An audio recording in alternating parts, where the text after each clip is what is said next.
Good morning, everybody. This is your host, Sulondia Hammond, a.k.a. Sueham, baby. And I'm hoping everybody is doing well this morning on this Wednesday, February 12th, 2014.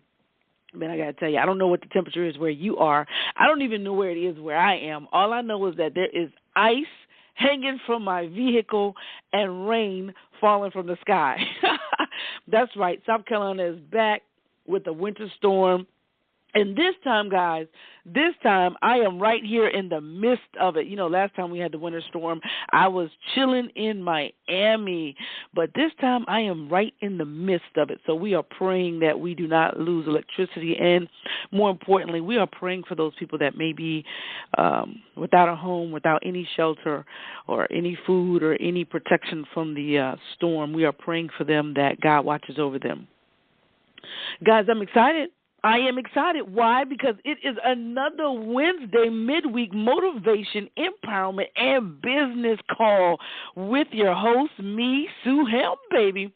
And, I always get excited because I love to spread motivation, and I love to inspire people to start businesses. And for those that already have businesses, I love to help ignite a passion and a fire in you to take your business to the next level. So I thank you guys so much for joining me on this call this morning because, as I always say, you could have been anywhere else, man, but you decided to give me 15 minutes, and I really hope that these 15 minutes change your life because before I come on the phone, before I even take a microphone or anything in my hand, I always ask God to bless what I'm going to say so that it can change somebody's life in a great way. Now, if you were on the call last week, remember we started discussing fears, and I was reading from the book Napoleon Hill, Think and Grow Rich. And if you guys don't have that book, go and get that book. I'm telling you, I started reading this book, I think about a year ago, and it really opened my mind up and changed my life in so many different ways. And so we were talking about fear and the 6 fears that Napoleon Hill listed. The first one we discussed last week was the fear of poverty.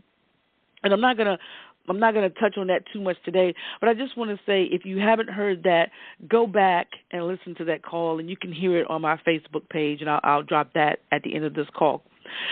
Now, today we are going to discuss fear of criticism. Guys, fear of criticism. That's a deep one. I don't know which one is more important, fear of poverty or fear of criticism. Now, Webster defines criticism as the expression of disapproval of someone or something based on perceived faults or mistakes. It's the act of expressing disapproval and of noting problems or faults of a person or a thing. The act of criticizing someone or something. Okay, in layman terms, somebody's saying bad things about you, that may not necessarily be true. They're judging you. Or it could be you judging yourself, you criticizing your efforts, you criticizing your thoughts, you criticizing your abilities. Guys, here's the thing. I think that fear of criticism stops people from taking action more so than fear of failure. Because here's the thing, you're afraid to be criticized if you fail, so therefore you don't take action.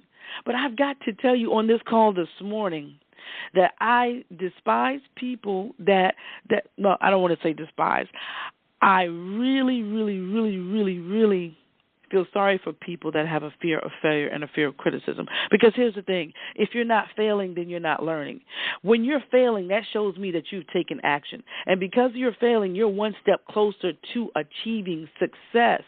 But when you allow criticism to get into your mind and to control your thoughts, and to stop you from taking action, guys, that's a sad way to be. And that's why I do these calls, man, because I want to motivate people beyond their fears. As we discussed last week, Napoleon Hill said, fear is a state of mind. And I told you last week that because it is a state of mind, the great news is you have control over your mind and your thoughts. That's the one thing that we have control over. That's the one thing that we have control over from day one. So because it is a state of mind and we have control over our mind, our thoughts, then guess what, guys? The only thing we got to do is change our mind, change our state, man. That's all we got to do. Listen, if I had let the fear of criticism stop me back in the day, I would have never ventured into so many different businesses, into so many different opportunities. Because when I lost everything due to the bankruptcy, foreclosures, and repossessions, it would have been just good for me to just stay under the radar, let it pass by, let that bad season in my life passed by. But man, I said forget that. I don't really care what people think. I don't care what people say. Matter of fact, I'm going to write my own book and I'm going to tell my own story so that I make sure it's told the right way. Because here's the thing, guys. People are always going to have something to say. That's just how people are.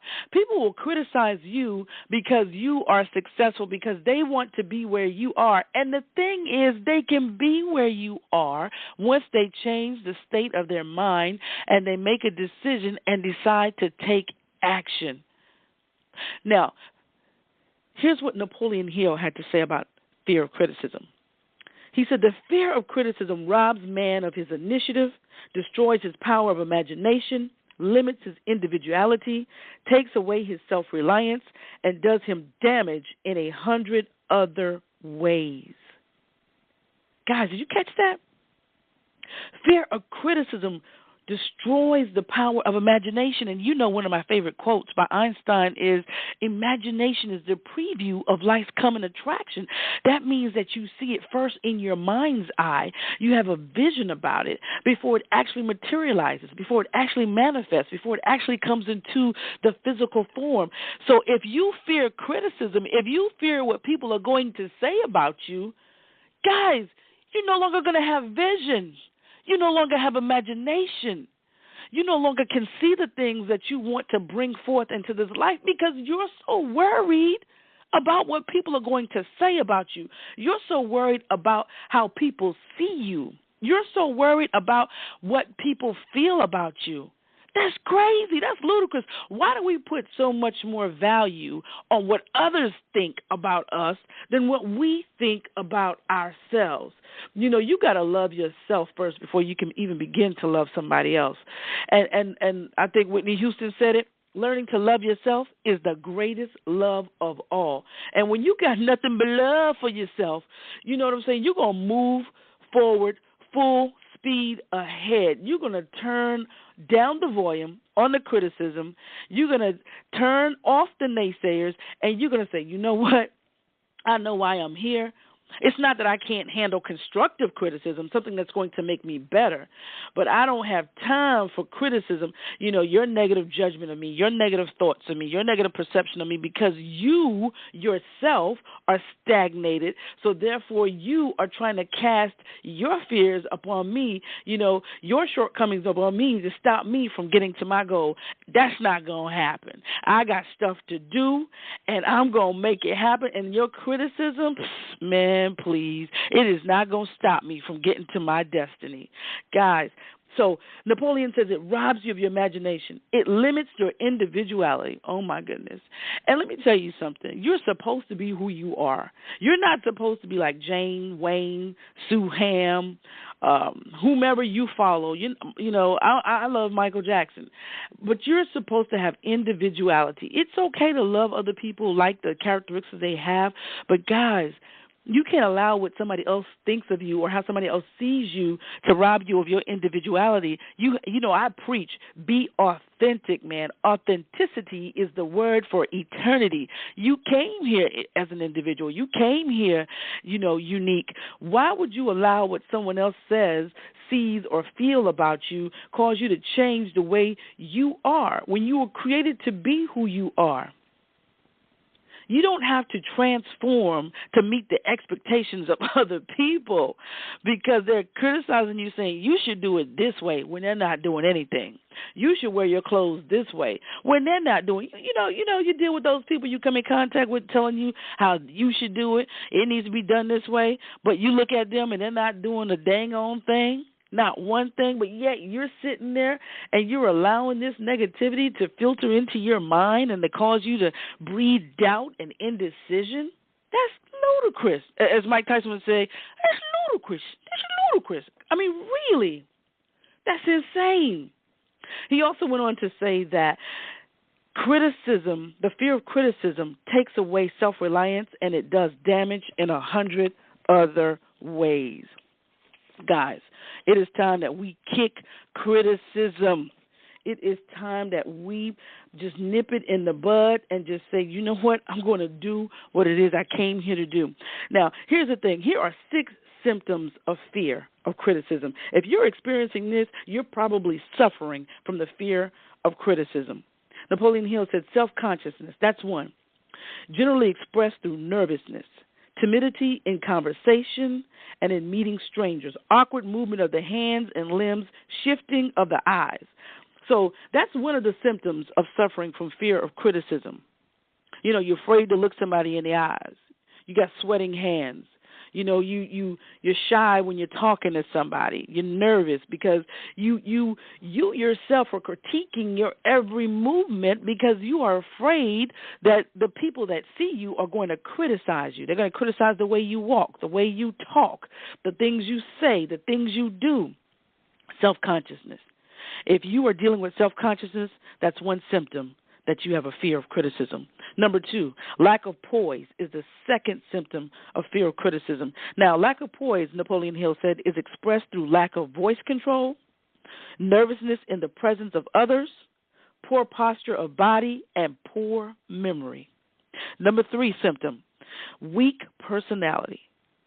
You're suffering from fear of criticism if you have dumbed down your personality.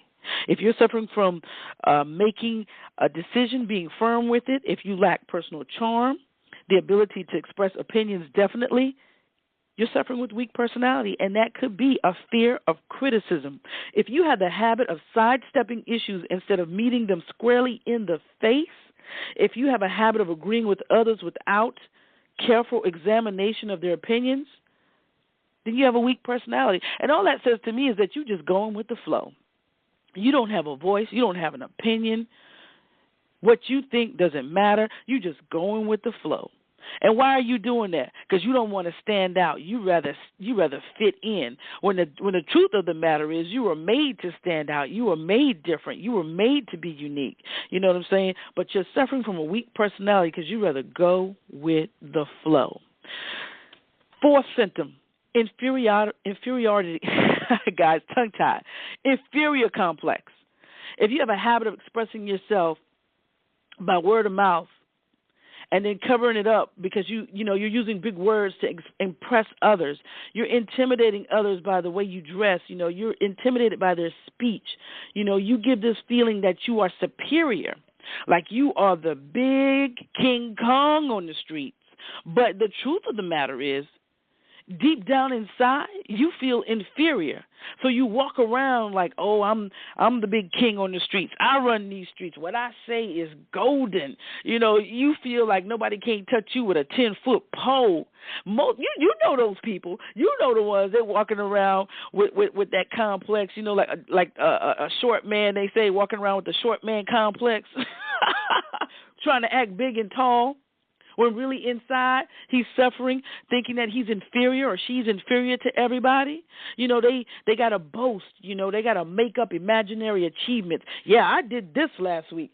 You know, you can say, hey, man, my business did $10,000 in sales this week. And here they go, don't even have a business, and they're talking about, yeah, my business did $30,000 in sales. You know those kind of people? I know y'all laughing probably right now to yourself. You've met those people. Man, don't be mad at them. Don't be mad at them. They're only boasting and making up imaginary things because they are suffering from fear of criticism. So they are making up these things, stating these lies because they want to fit in. They want to seem bigger and better than everybody else. They don't even want to keep up with the Joneses. They want to be ahead of the Joneses. And so because they're dealing with an inferior complex and they suffer from fear of criticism, they tell you these things that are not true. The 5th symptom that you are suffering from fear of criticism is extravagance. Now, this is the oh, man, that leads me right into it. This is the habit of trying to keep up with the Joneses, spending beyond one's income. I tell you, a fool in his goal will soon depart. That is one of the things that I try to teach in business, and I'm waving my hand in the air because I'm speaking from experience, guys. When I had loads of money, I was not